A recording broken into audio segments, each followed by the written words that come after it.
Brody. Good luck, Judge. As Brody is about to raise his glass again, the center's door is silently open.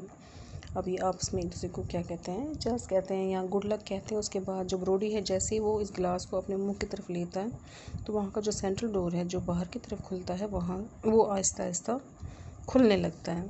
There enters very quietly Jean Lomont, और वहाँ से एक lady आती है जिसका नाम था Jean लोमोट।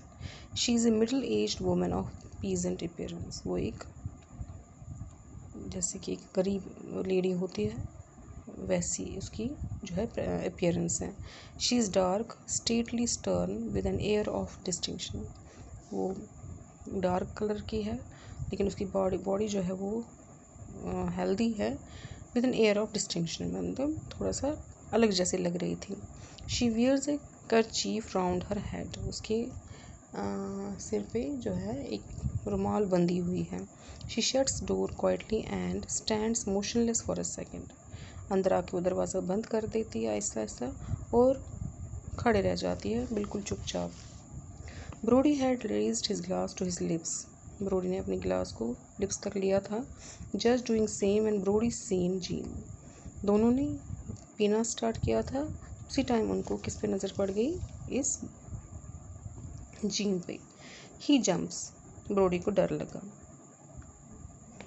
God good. He raises and stairs at the woman. उसको लगा कि कोई भूत प्रेत आ गया वहाँ से, कोई आत्मा आ गई, कोई रूह आ गई है वहाँ से। वो एकदम से उठ के उसने खुदा का नाम लिया।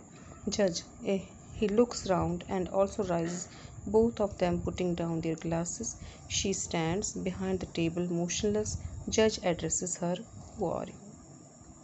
अब उसने थोड़ा सा क्या किया, उसने भी ऐसे किया ओह, और उसने जब उसकी तरफ देखा तो वो बिल्कुल मोशनलेस थी, कोई हरकत नहीं थी। और जज ने उससे पूछा तुम कौन हो? जीन ने क्या कहा, कर्सीस, यानी उसने बिल्कुल आराम से कहा Lomond. Mrs Jean Lomond is my name my lord. ने कहा मेरा नाम लोमोंड है, जीन लोमोंड। आलमपना या क्या कहते हैं जो जज को हम खिताब देते हैं, my lord. She speaks slowly and with dignity. उसने बिल्कुल आराम से और बिल्कुल इज्जत से जवाब दिया। जज ने क्या कहा, how did you get in here? जज को थोड़ा गुस्सा चढ़ गया, तुम अंदर कैसे आई? Jean I just came by the door. मैं तो दरवाजे से अंदर आई। जज विदाउट नॉकिंग। जज दरवाज़ा नॉक करने के बगैर ही आ गई तुम? Gene without knocking my Lord. हाँ लॉर्ड, मैं दरवाज़ा खटखटाने के बगैर ही अंदर आई हूँ। आगे कल पढ़ेंगे हम इसका, ठीक है। तो आज आप ये देख लीजिए, ये मैंने आपको इंट्रोगेटिव सेंटेंसेस के 8 जो है सेंटेंसेस फिर दिए हैं करने के लिए। ये आपने इसकी प्रैक्टिस करनी है। उसके बाद ये आपका, अब हम इम्परेटिव सेंटेंसेस स्टार्ट करते हैं। ये थर्ड टाइप ऑफ सेंटेंस है, इम्परेटिव सेंटेंसेस।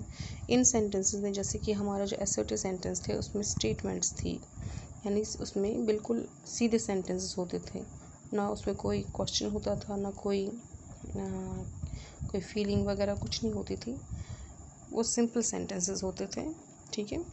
जो दूसरा टाइप था वो था इंट्रोगेटिव। इंट्रोगेटिव में हमने देखा इंट्रोगेटिव में क्वेश्चंस पूछे जाते थे। और अब तीसरा जो है इम्परेटिव। इसमें इम्परेटिव में जो है इसमें क्या होता है, इन सेंटेंसेस में जो रिपोर्टेड स्पीच होती है वो कमांडिंग फॉर्म में हो सकती है, यानी उसमें ऑर्डर हो सकता है, रिक्वेस्ट हो सकती है, एडवाइस हो सकती है, फॉरबिड मनाही हो सकती है, या सजेशन होती है, किसी को सुझाव देना, चलो हम ये करें या वो करें, कोई काम करें, ठीक है ना। तो इसका सबसे पहले आपने याद रखना है, इसमें जो सेड टू है या टोल्ड है, कभी सेड टू भी होता है, कभी टोल्ड भी होता है। ये चेंज हो जाता है, किस में डिपेंड करता है कि सेंटेंस क्या है। अगर वहाँ पे रिक्वेस्ट हो रही तो रिक्वेस्टेड, अगर ऑर्डर हो रहा तो ऑर्डर्ड, अगर एडवाइस हो रही तो एडवाइस्ड, फॉरबिड होती है तो फॉरबिड, और सजेशन होती है तो सजेस्टेड, ठीक है। और उसके बाद जो ऑब्जेक्ट लगाते हैं, ऑब्जेक्ट के बाद हम लगाते हैं टू। यहाँ पे कोई भी दैट या इफ़ वगैरह नहीं लगता, यहाँ इन्फिनिटिव टू लगता है। और वहाँ पे क्या होता था, असर्टिव और इंट्रोगेटिव सेंटेंसेस में, उनमें हम कंजंक्शन दैट के बाद जो है आगे पर्सन्स को देखकर उसमें टेंसेस चेंज करते थे। लेकिन इसमें जो है टेंस जो है पास्ट में नहीं जाता है, क्योंकि यहाँ पे इन्फिनिटिव टू आता है। टू के बाद जो भी वर्ब आता है वो फर्स्ट फॉर्म में ही आता है, इसका ध्यान रखना, ठीक है। तो अगर डू नॉट हो, यानी अगर फॉरबिट वाला हो, तो डू नॉट जहाँ पे होगा वहाँ पे उसको हम दो चीज़ों में दो तरीक़ों से करते हैं। या तो हम ऐसे कहेंगे कि उसने उसको मना किया कि ऐसा मत करो, और दूसरा उसने उसको ऑर्डर दिया कि ऐसा मत करो, ठीक है। ये दोनों सेंटेंस मैं आपको बताऊंगी। जैसे यहाँ पे ये सेंटेंस है, the master said to servant bring me a newspaper. अब क्योंकि मास्टर मालिक जो है अपने नौकर से कहता है कि ये मेरे लिए अखबार लाओ, तो ये ऑर्डर है, तो हम लिखेंगे यहाँ पे the master ordered his servant. उसके बाद लगाएंगे टू ब्रिंग, पर्सन्स में चेंज आएगी, मी जो है फर्स्ट पर्सन में जाएगा मास्टर के हिसाब से, यानी him, to bring him a newspaper. Sit down and learn your lesson boys said the teacher. Teacher ने बच्चों से कहा नीचे बैठो और अपना लेसन याद करो, ये भी ऑर्डर है, तो हम लिखेंगे the teacher ordered the boys to sit down and learn. Your जो है वो सेकंड पर्सन में जाएगा बॉयज़ के हिसाब से, यानी दियर, लर्न दियर लेसन, ठीक है। तीसरा है, the mother said to her daughter get up early and go out for a walk. ये एडवाइस है, ठीक है, सुबह जल्दी उठो और वॉक के लिए जाओ, यानी the mother advised her daughter to get up early and go out for a walk। अब आपके लिए मैंने यहाँ पे डू नॉट वाला एक सेंटेंस दिया है ताकि आपको समझ आ जाए। यहाँ पे कहते हैं principal said to the boys, principal ने बच्चों से क्या कहा, do not play at this time and go to your class. इस टाइम मत खेलो, अपने क्लास में जाओ, ठीक है।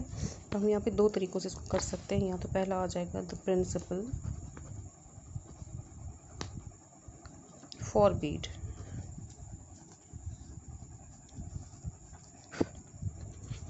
The principal forbid the boys. देखिए जब मना किया जाता है, उसने मना किया ये काम करने से, उसने मना किया ये काम करने से। हम ये नहीं कह सकते हैं उसने मना किया ये काम न करने से, उसने मना किया ये काम करने से। यानी जब फॉरवर्ड लगाओगे तो नॉट नहीं लगाना है, और जब आप यहाँ पे ऑर्डर्ड लगाओगे तो नॉट लगाना है। जैसे the principal forward the boys to play at that time and told them. अब यहाँ पे लगा सकते हैं क्योंकि ये वाला सेंटेंस जो है ये इम्परेटिव पार्ट नहीं है, तो यहाँ पे आएगा and told them to go to their classes. ये भी ऐसा ही सेंटेंस है, गो टू योर क्लासेस, ये भी एक ऑर्डर है, गो टू योर क्लासेस, ठीक है। Do not play at this time, इस टाइम मत खेलो, गो टू योर क्लासेस, अपनी क्लास में जाओ, ये भी ऑर्डर है, इसलिए इसको भी हम ऑर्डर में लिखेंगे। लेकिन यहाँ पे एडिशन करना पड़ेगा हमें। उन्होंने बच्चों को मना किया खेलने से और कहा कि अपने क्लास में चले जाओ, ये एक तरीका है। दूसरा तरीका इसका है, the principal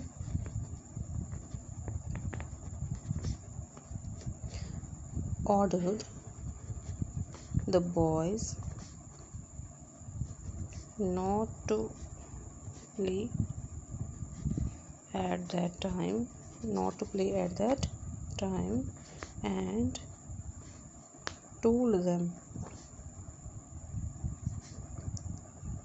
to go to their classes।